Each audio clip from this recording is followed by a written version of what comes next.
Good morning, awesome people. Welcome to Kisumu Karateng in Western Kenya, friends. Now, many years ago, almost 2 decades ago, when I first moved to the United States, I had, like many people, I had lots of hopes and dreams. I imagined a life of fulfilling career, a higher quality of life. I was hoping I would be in a position to uplift many other people around me. I had many dreams of personal development. In fact, when I left Kenya, I already had a bachelor's degree and I was hoping to get a master's and a PhD. And indeed, that happened. I had all kinds of dreams about relationships and starting a family. I was single when I left. No, I'm lying. I was not single. I was dating a young woman who, of course, when you're young, you have all kinds of dreams until I landed in America and found Pepe, real Pepe. And so over the years, as I'm working my way back to the village, I fulfilled some of these dreams, but many dreams were not fulfilled. So in the next 10 minutes, I want to walk you through how America failed me in relationship to the dreams that I had, and how America continues to fail millions of people who move from all over the world to come and hopefully achieve their version of the American dream. As I've said in the past, I am forever grateful for the opportunity I got to live in America. America changed my life in ways that I can't even begin to imagine possible any other way. I'm very grateful. But at the same time, there are many ways in which America failed me, and I would say America continues to fail lots of people out there. So in 10 minutes, give me just 10 minutes, I'm going to walk you through how America continues to fail us. But before we unpack all of that fun stuff, friends, make sure you subscribe to our channel if you enjoy our content. I'm a Kenyan American who is returning to the village after being away for about 2 decades. This is our village in Western Kenya. I just came back from one of my construction projects. And so all I want to do this evening is just go hang out with my mother at her home and just boil some odoma, which is corn. Just roast some corn and enjoy the evening away. The weather is just perfect, as you can tell. I've never been this happy in the village, friends. So if you need help with construction, you need help with builders, architects, and things of that nature, we do a lot of that for people who want to move back to Africa. If you want to consult, my number is below.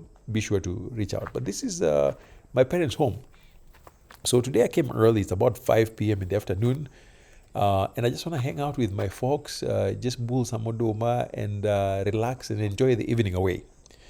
So let's get back to our topic for the day, how America failed me and how America is failing lots of people. Number one, when it comes to relationships, there are so many people who are thoroughly single in America. And if you can imagine, this is a country of over 300 million people. And I often say, if you're a black person, you actually have a higher chance of dating properly in Kenya that has about 50 million people than you do in America with over 300 million Homo sapiens. I don't know what it is that's going on, but out of all these 300 million plus people, just to find normal, marriageable ones is just on another scale. And I'm not saying singleness is necessarily a bad thing. No. There are people who love being single, do not want to get into marriage. That's a different group. I'm speaking specifically to people who still have hopes of making long-term connections that look like a marriage. There are people, like I said, who are single and happy and want it that way. It's very difficult for black people, especially black women, to date properly in comparison to Kenya. I don't know what it is about. So there are people who came here hoping they would get married, and life has progressed, nothing is coming through. There's also tons of failed marriages, especially I'm talking about people who left Africa with spouses. Then they came to America and then Pepe happened. Same thing with kids. A lot of people who had kids in America, or like those of us who have had kids in America, and our peers who had kids in Africa, raising kids in America is just plain old Pepe. It's not a joke. So it's very unfortunate that while so many people have succeeded in all these areas, there are a lot of stories that you may not hear about marriages and children, folks who have not done well.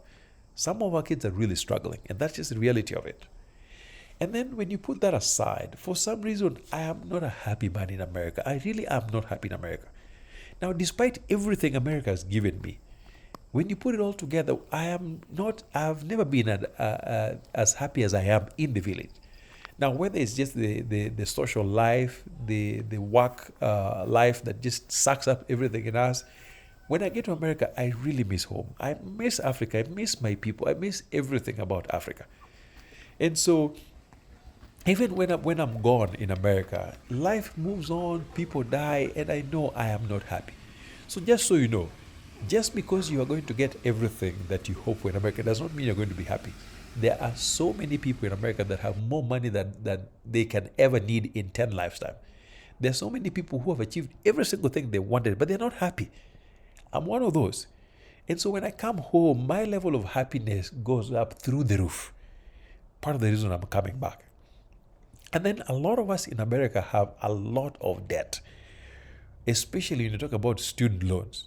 Many of you may not even believe it. When I left college in Kenya, the loan I had was about $1,000. I know in Kenya that's a lot of money. But in the grand scheme of things, ask your friends how much people owe in student loans in America. Ask them how much they owe in mortgages, car payment, credit cards. Sometimes it feels like you're just drowning in debt. Debt in America is a big problem. And then there are also people who came to America and never found a pathway to getting legal paperwork to be in America.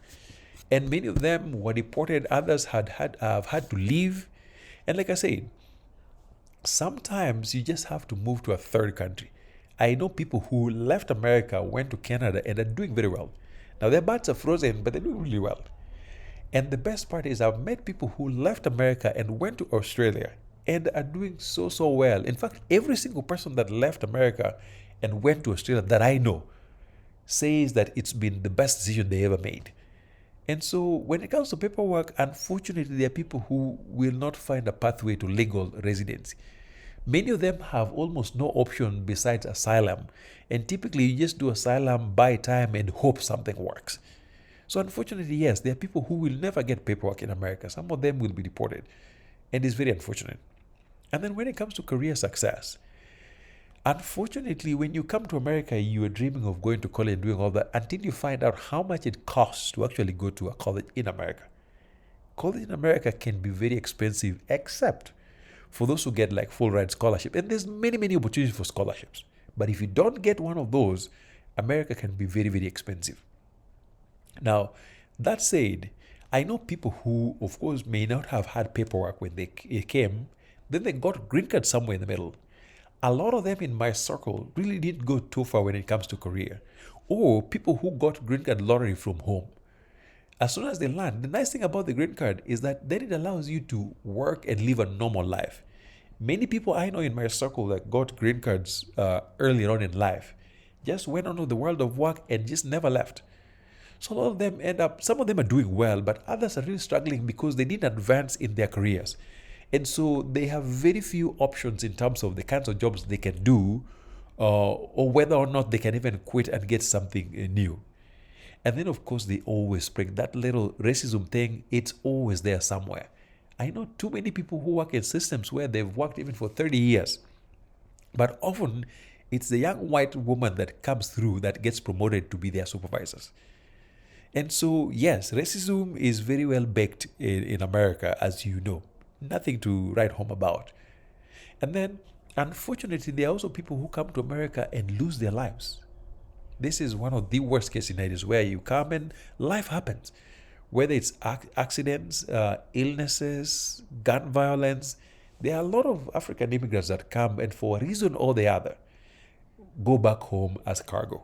It does happen, unfortunately. So for them, obviously, they came and America just never worked out, and that was the end of it. I hope never to find myself in that spot. And then there's this group of folks who, against their will, end up retiring in America. There are people who retire in America and are happy. That's a different group of folks. Excuse me. I'm talking about folks who end up retiring in America because they have no choice. Never invested, never did anything at home. And so they really have to stay here. So oftentimes they find themselves with fixed income, and expenses going through the roof. Now, again, this is not everybody. There are plenty of immigrants I know who are very comfortable in retirement, did their math right, saved properly, invested properly, and are very comfortable in America. But a lot of people that I know are stuck here in retirement for reasons beyond their control. So all I say, friends, if America doesn't work out, it's okay to accept that it's not. In fact, that is the biggest obstacle. Accepting that it's not worked out, and even considering a third country option if Africa is not your option just yet. Thank you for listening, and I will see you in the next. Bye.